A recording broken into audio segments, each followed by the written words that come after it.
Hello दोस्तों, स्वागत है आपका कॉमिक्स टाइम्स में। और आज हम शुरू करते हैं कुक ब्रांड की एक और कॉमिक्स, कुक ब्रांड का इंतकाम। और हाँ दोस्तों, हमारे चैनल को जितना ज़्यादा हो सके सब्सक्राइब, लाइक और शेयर करें ताकि हम भी प्रोत्साहित होकर और भी कॉमिक्स अपलोड करें। चलिए शुरू करते हैं। ये इसका पहला पेज आप देख सकते हैं।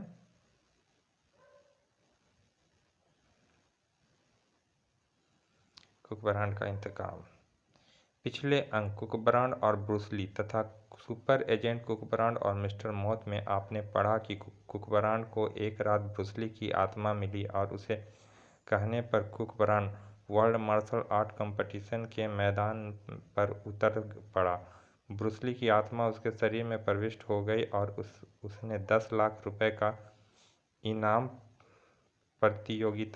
प्रतियोगिता जीत ली। लेकिन इस कंपटीशन को देखने वाले कुछ रहस्यमय विदेशी भी थे।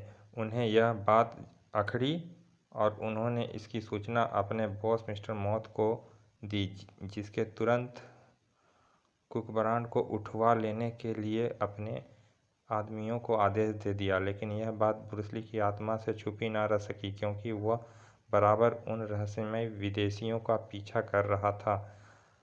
आगे क्या होता है यह जानने के लिए प्रस्तुत चित्रकथा में पढ़ें। अगले दिन सुबह कुक ब्रांड के शानदार ऑफिस में। ओह बॉन्ड भैया, देखो, देश के तमाम समाचार पत्रों में तुम्हारी फोटो और तुम्हारी महान जीत की खबर छपी है। देखो देखो। अरे मूर्ख मोटू, तूने मुझे क्या क्या हम कोई छोटा मोटा आदमी समझ रखा है जो तुम इन मामूली सी खबरों को पढ़कर खुश हो रहे हो? अरे एक दिन देखना, पूरे विश्व के अखबारों में सिर्फ हमारे बारे में खबरें छपा करेंगी। इन अखबारों के ढेर को हमारे सामने से हटाओ और जल्दी से एक कप गरम गरम कॉफ़ी हमारे लिए लाओ। मोटू ने मुंह बिसराते हुए अखबार का ढेर उठाया और कुछ बुदबुदाता हुआ किचन की ओर बढ़ चला। लेकिन उसको वहाँ से हटते ही कुक ब्रांड ने तुरंत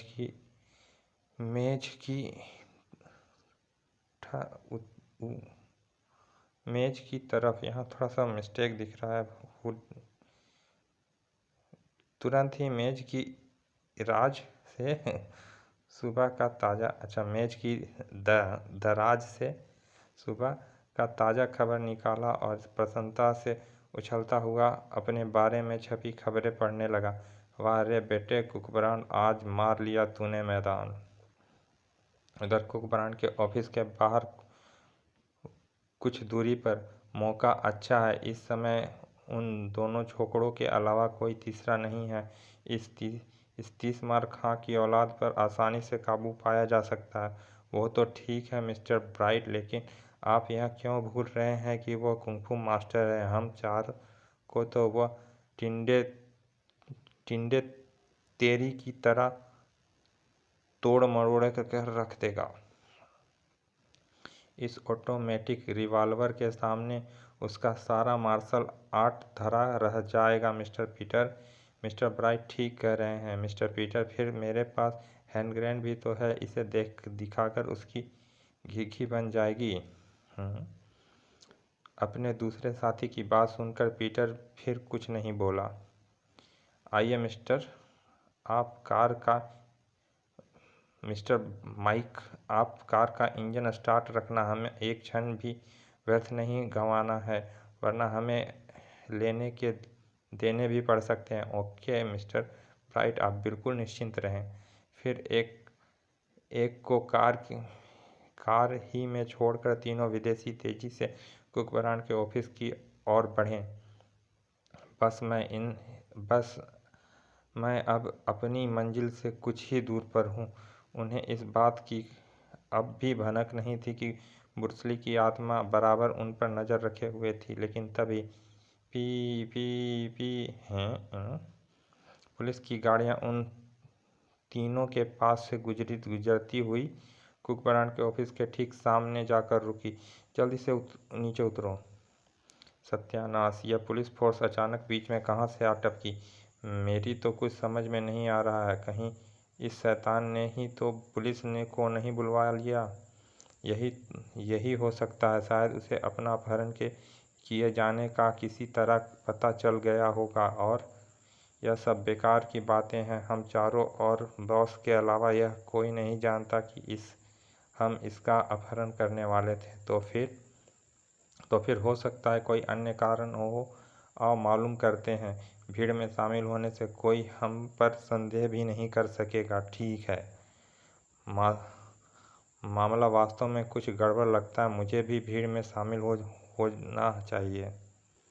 उधर, अरे अंकल, आप कहिए कैसे आना हुआ? कहीं आप भी तो मुझे मुबारकबाद देने तो नहीं आए हैं? मुझे अफसोस है भतीजे, इस समय तुम्हें मुबारकबाद देने नहीं बल्कि गिरफ्तार करने आया हूँ। क्या? ओह नहीं, छनाक। थानेदार पटाका सिंह की बात सुनकर कुकबरान ने के चेले मनमोजी को भी जैसे शौक पहुंचा हो। भों भों, अबे कुत्ते की दुम, तू क्यों शोर मचा रहा है? जो जैसा करेगा वो वैसा ही भरेगा। तू चुप कर। मनमोजी ने भौंकना बंद कर दिया तो धमाका सिंह खामोश खड़े कुकबरान की ओर पलटा। अबे क्यों बे जासूस की दुम, अब तेरी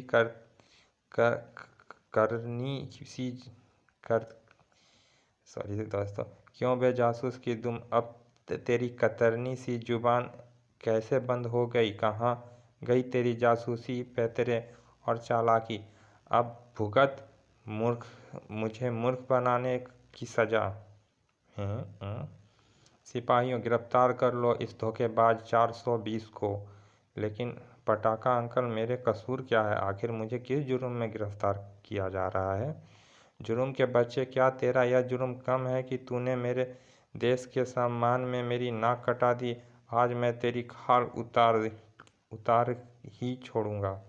कहो हवलदार साहब, आप मुझे क्यों रोक रहे हैं?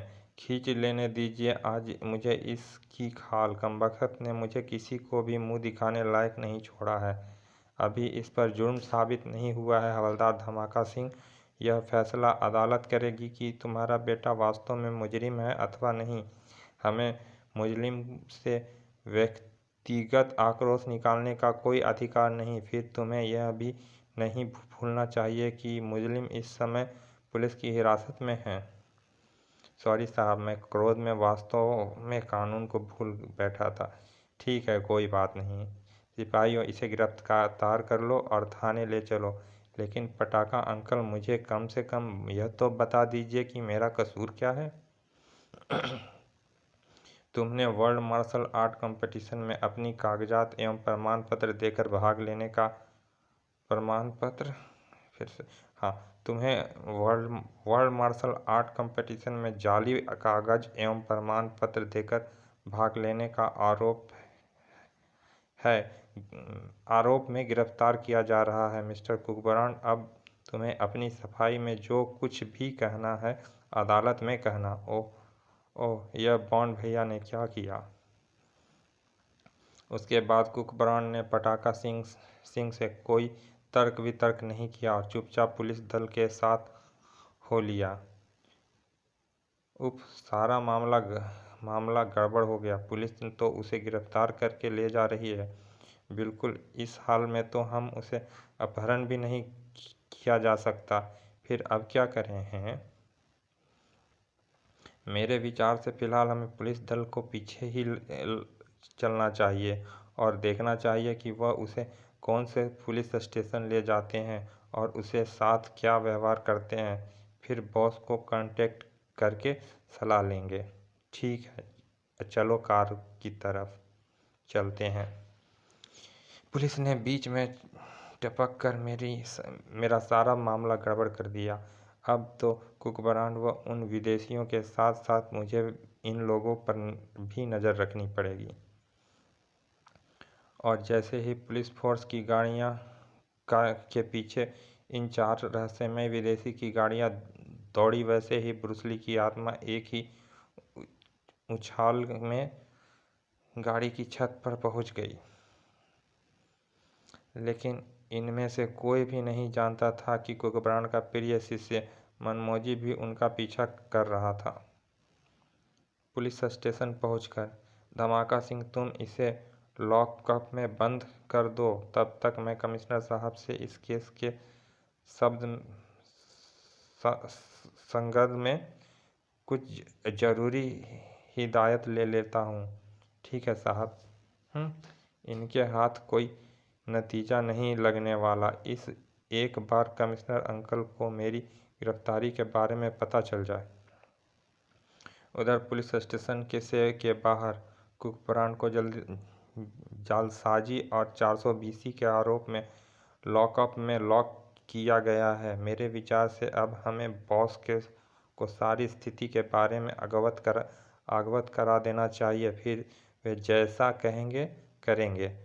और यदि बॉस ने कुकब्रांड को पुलिस लॉकअप से ही उड़ा लेने के लिए कहा तो हमें उनके इस आदेश का पालन करना होगा, वरना अंजाम क्या हो सकता है इसे तुम सब भी परिचित हो। ब्राइट की बात सुनकर प्रत्येक में किसी ने कुछ नहीं कहा और ब्राइट कार से उतरकर पास के टेलीफोन पब्लिक बूथ की ओर बढ़ गया। पता करना चाहिए कि उसकी सामने बॉस से क्या बातचीत होती है। उसकी अपने बॉस से क्या बातचीत होती है। उधर पुलिस स्टेशन के भीतर थानेदार पटाका सिंह पुलिस कमिश्नर से संपर्क कर चुका था। सर, मैं इंस्पेक्टर पटाका सिंह बोल रहा हूँ। हाँ कहिए इंस्पेक्टर पटाका सिंह, क्या बात है। सर, मैंने अभी कुछ देर पहले वर्ल्ड मार्शल आर्ट कंपटीशन की प्रबंधक कमेटी की शिकायत पर कुकब्रांड को धोखाधड़ी व जालसाजी के आरोप में गिरफ्तार किया है मैं इसे।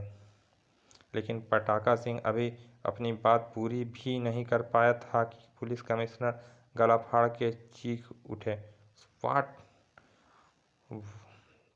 वह तुम क्या बक रहे हो पटाका सिंह? तुम्हारा दिमाग तो ठीक है ना? तुमने किसके आदेश पर कुकब्रांड को गिरफ्तार किया है? जवाब दो। सर मैं बंद करो अपनी बकवास और कुकब्रांड को तुरंत आज़ाद कर दो। जज जी, लेकिन कुछ नहीं, जैसा मैं कहता हूँ वैसा करो। वैसे सुनो इंस्पेक्टर पटाका सिंह, जिस जुर्म में तुमने उसे गिरफ्तार किया है, वास्तव में वह जुर्म उसने नहीं किया है। असलियत क्या है वह केवल मैं जानता हूँ, क्योंकि वह पहले ही मुझे सब कुछ बता चुका है। और जो चेक उसे वर्ल्ड मार्शल आर्ट कंपटीशन से मिला वह मुझे दे चुका है। लेकिन ध्यान रहे यह सब बातें तुम सिर्फ अपने तक ही सीमित रखोगे। कुकब्रांड जो भी कर रहा है मेरी ही एक योजना के मुताबिक कर रहा है, समझे? जज जी सर। और सुनो, तुम उसे रिहा करने के पश्चात उस पर कड़ी निगरानी रखो। उस पर ही नहीं बल्कि उसमें दिलचस्पी लेने वालों पर भी। जी मैं बिल्कुल समझ गया। पटाका सिंह के कहते ही दूसरी ओर से संधि विच्छेद हो गया। हवलदार धमाका सिंह, इधर आओ जल्दी। Yes sir. कमबख्त अपने कुलीग के अब बार बार सर कहकर पुकारना पड़ता है। खैर अभी मेरा भी वक्त आएगा। क्या बात है सर, आप अचानक इतने परेशान से क्यों दिखाई देने लगे हैं? क्या बड़े साहब से कुछ झड़प हो गई? बेकार की बातें मत करो और जल्दी से अपने बेटे को लॉकअप से निकालो, मेरे पास लाओ। बड़े साहब ने उसकी रिहाई के ऑर्डर दिए हैं क्या आप क्या कह रहे हैं सर? इससे संगीन मुजरिम के रिहाई के ऑर्डर? तुम बाप हो या कसाई? तुम्हारी जगह कोई और होता तो शायद वह यह ऑर्डर सुनकर खुशी के मारे उछल पड़ता, लेकिन एक तुम हो जो अपने बेटे को पीछे हमेशा डंडे लिए घूमते रहते हो। मेरी तो यह समझ में नहीं आती कि आखिर तुम्हें अपने बेटे से इतनी नफरत क्यों है, यह जानते हुए भी कि वह एक बड़ा ही होनहार और होशियार लड़का है। उसने न केवल बड़े बड़े अपराधियों को पकड़वाने में पुलिस और कानून की मदद की है, बल्कि अपने महान कारनामों से दूसरे देश में भी अपने देश का नाम रोशन कर दिया है। पटाखा सिंह की बातें सुनकर भीतर ही भीतर धमाका सिंह का दिल भर आया। तुम क्या जानो पटाखा सिंह, अपनी औलाद के लिए मेरे दिल में क्या जगह है। जितना प्यार करता हूँ मैं उसे, वरना उसकी गिरफ्तारी की बात सुनते ही मेरा कलेजा मुंह को आगे क्यों आ जाता है। अरे पटाखा सिंह, तुमने तो मेरा मेरा ऊपरी रंग और दिखावा देखा है। असली सच्चाई तो बजरंगबली ही जानते हैं कि मैं उसे ज़्यादा चाहता हूँ।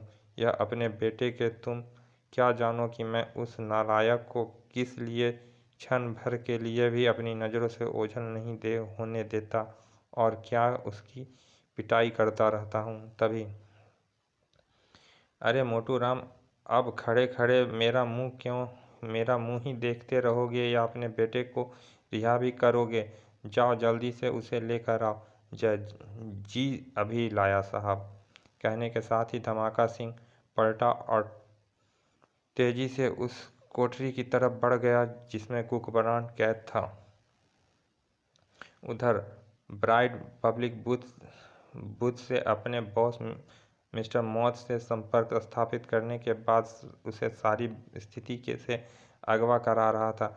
बॉस, मुझे उम्मीद नहीं कि पुलिस उसे जल्दी ही रिहा कर देगी। आगे आप जो आदेश करें। तुम इतने मूर्ख निकलोगे ब्राइट, यह मैं सपने में भी नहीं सोच सकता था। यदि तुम जरा चुस्ती और दिमाग से काम लेते तो वह छोकरा इस समय हमारे कदमों पर पड़ा रहता। हमने अपनी जिंदगी की भीख मांग रहा होता। जी तो वही चाहता है कि वहीं से तुम्हें शूट कर दूं। बॉस, मैं माफ़ी चाहता हूँ।